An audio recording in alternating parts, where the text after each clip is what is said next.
Брифинг главы Якутии Айсена Николаева о текущей эпидемиологической обстановке в регионе на 11 часов дня 4 апреля. Смотрите на нашем канале прямо сейчас. Айсен Сергеевич, добрый день. Озвучите, пожалуйста, актуальную информацию по эпидемиологической ситуации в Якутии. У нас ситуация по коронавирусной инфекции со вчерашнего дня не изменилась. У нас также 11 заболевших, 4 выздоровевших. За вчерашний день проведено 247 анализов, все отрицательные. Хорошо то, что у нас лаборатория в Нерюнгри начала работать. Но в первую очередь, конечно же, анализам будут подвергаться те, кто непосредственно занят на борьбе с коронавирусной инфекцией, то есть это медики. Вот. Мы надеемся, что в Мирном у нас такая же лаборатория аналогичная по забору анализов начнет работать уже с понедельника. Хочу также сказать, что сегодня у нас прибыл гуманитарный груз из Китайской Народной Республики, из провинции Хэлюнцзянь, наша дружественная нам провинция, и весь груз гуманитарный полностью передан в медицинские учреждения. Это медицинские маски, респираторы, костюмы защитные.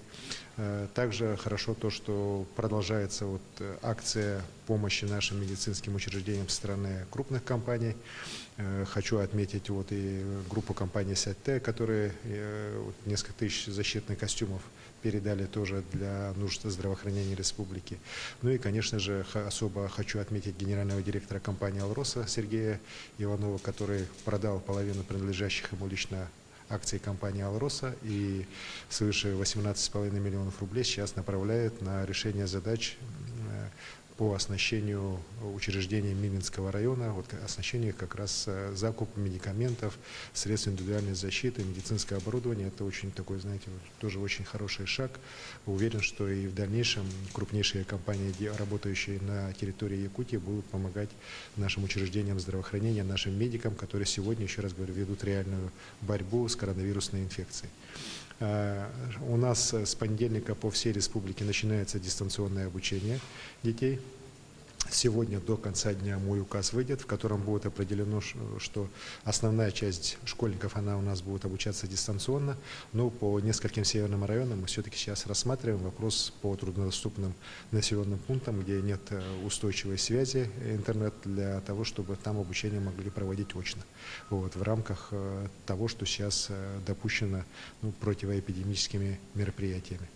С понедельника также мы договорились, и оперативный штаб сейчас принял это решение, поддержал решение, что мэрия города Якутска общественный транспорт уже начнет тоже запускать и в дневное время, но, правда, они будут ходить с большим интервалом, пока мэрия определила, что это будет часовой интервал.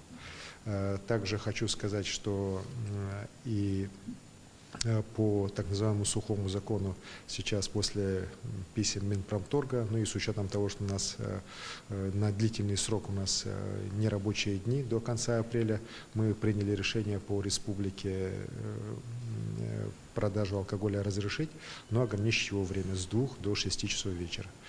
Такие решения сегодня будут все в течение дня оформлены и вступят в силу с понедельника.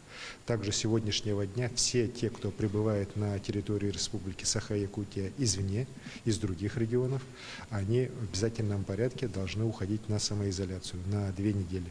Я прошу работодателей этот вопрос тоже проконтролировать, чтобы ваши работники, которые прилетают сегодня, например, из Москвы, из Владивостока, из других регионов, в обязательном порядке уходили на самоизоляцию, чтобы вы их переводили на удаленный режим работы. А в том случае, если вы не можете, вы должны их самоизолировать, и все-таки по оплате их вынужденного такого простое все-таки решение, чтобы работодателям были приняты о выплате.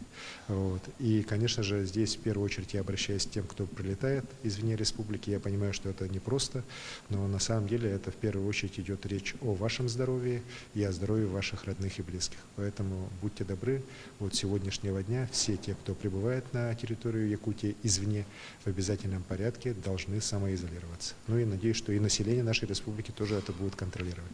Спасибо. Спасибо.